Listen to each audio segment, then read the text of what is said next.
Quality in some figures may be larger than it appears. Hello, my baby! Hello, my honey! Hello, my ragtime gal! Suddenly you kissed my wife! Baby, my heart's on fire! We now retroview the last of the Transformers animated Dinobots, Voyager-sized leader Grimlock. In the TV show, they explained the creation of the Dinobots by having Megatron trick Professor Sumdac into making animatronic dinosaurs for an educational theme park, when in fact he had secretly programmed them to be his attack drones. But through Sari's all-spark-infused key, they were brought to life. Grimlock was the only one to have a name at first, and here's how he got it. My prospects are grim, locked in this prison of a lab. Grimlock.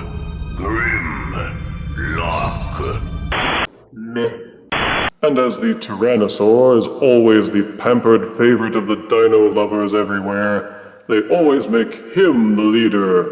Smithers, why haven't I heard of this, the leader? Out-of-box Voyager Grimlock comes with his instruction booklet, and also a fairly heavy sword accessory that's made to look like a gout of fire.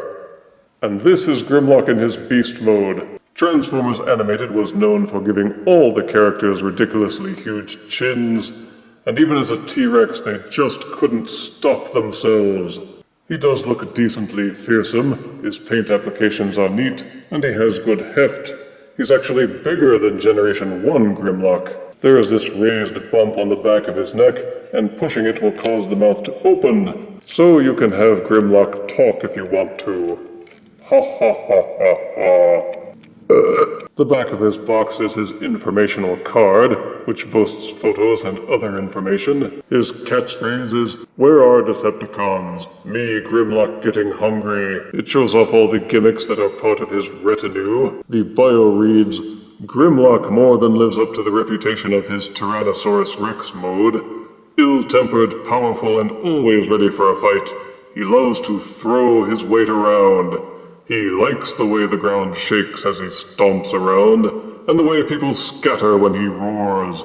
He's happiest on Dinobot Island, where he can stomp and roar to his spark's content, shattering trees with his tail and breathing jets of flame into the sky. Every once in a while, though, he prefers to find the biggest, most powerful Decepticon he can and smash its chassis to pieces. His galactic powers and abilities include fire breath can melt granite, created on Earth. That's not really a power, but meh. And just as strong as Megatron, although you saw no evidence of that on the TV show. One of the gimmicks is a so-called flame breath using the sword accessory. Basically, you just open the mouth, jam the sword handle in, so that the sword blade, i.e. flames, are sticking out of his mouth. There is no other weapon storage in beast mode. They went for a more anatomically correct setup with double-jointed legs, a nice touch. He has good contours, but the bad thing is this big, huge gap right in the front of his chest, which shows the robot head plainly visible. All the lines on the Dino mode are mostly clean and unbroken, but then there's this. They seem to work really hard on everything else and then just gave up here at one of the most important spots. It looks like it would have been easy to add another set of folded panels in here that could swivel outwards and cover this up. Bad Hasbro. Bad Hasbro. But in beast mode he does have some articulation. There is the snapping jaw gimmick. You may also swivel in and out the clawed forearms. The hind legs will rotate 360 degrees and will also swivel around in this kind of ball-socketed arrangement. The double joint will rotate forwards and backwards slightly, and there is also a hinge at the base of the foreleg. The clawed feet will swivel around 360 degrees. The front claws and the back claws will also rotate forwards and back. So you can set him up for some running poses, pouncing poses, and other Tyrannosaurus stuff, if you are patient and mind his center of balance. To transform Grimlock to robot mode, you will note some similarities between him and Generation 1 Grimlock by taking the top of the head and popping it loose to fold it backwards. This part of the torso pops loose. When transforming to dinosaur, it tabs and clicks into place. When transforming to robot mode, pull it loose. Go to the back and split apart the tail section. Rotate the entire leg assembly backwards. Then take the rear tail sections. There's this small groove here and a small tab here. Peg those together. Take these sections and fold them backwards. They will also tab into place. And the seams should lie flush. Split apart the legs. Straighten out the thigh sections. Take the rest of the dinosaur upper body and fold them outwards like wings. Tilt the dinosaur section of the body backwards. Take the dinosaur forearms and fold them inside the wings. Take this section of the body and slide it upwards until it clicks into place around the robot collar. With these wings spread apart, take the section of the dinosaur head. You will see an accordion hinge on the inside. Bend and invert the dinosaur head until it clicks and pushes into place at the robot back. This is a tricky part here. The black portions of the dinosaur legs push inside the upper part of the forearms. Kind of brace your thumb here, and then using this for leverage, push and slide it upwards and into the shoulder.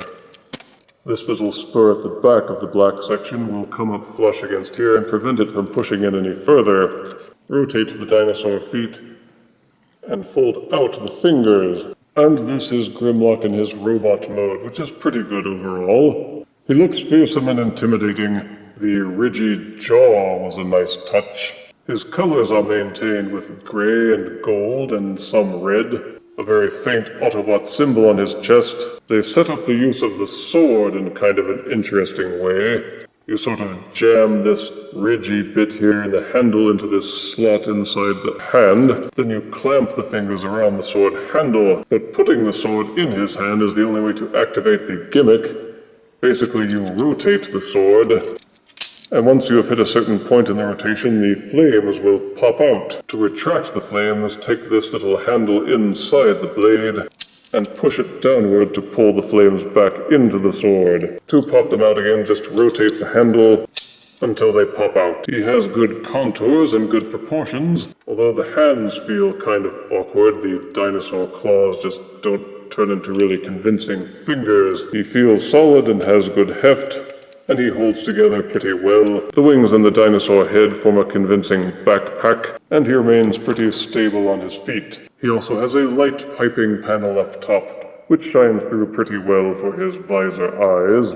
For articulation, Grimlock's head will rotate to the left and to the right, although it will bump into this collar and not rotate fully. The shoulders will rotate 360 degrees and splay in and out pretty well. The secondary hinge is locked once it's pushed up inside the shoulder. Both the joint and the elbow will rotate forwards and backwards about 90 degrees.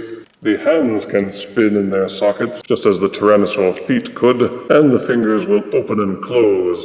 There is 360-degree waist rotation. The legs will splay outwards on a hinge. The transformation hinge will also allow them to bow outwards slightly at the knee. There is an upper shin swivel, but there are no actual feet, besides the base of the shins. One thing that is very obviously missing is a hip joint that will allow the legs to kick forwards and backwards.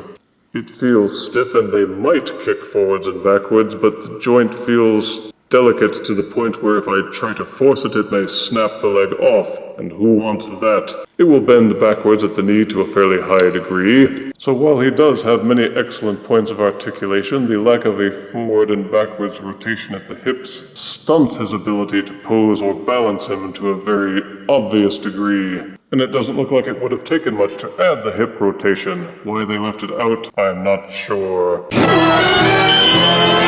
For size comparison, here is Transformers Animated Voyager Grimlock next to Transformers Classics Grimlock.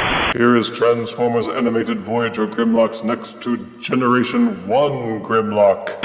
Here is Transformers Animated Voyager Grimlock next to an as-yet unopened Toys R Us exclusive Masterpiece Grimlock. And here is Transformers Animated Voyager Grimlock next to Funko Pop Trapjaw.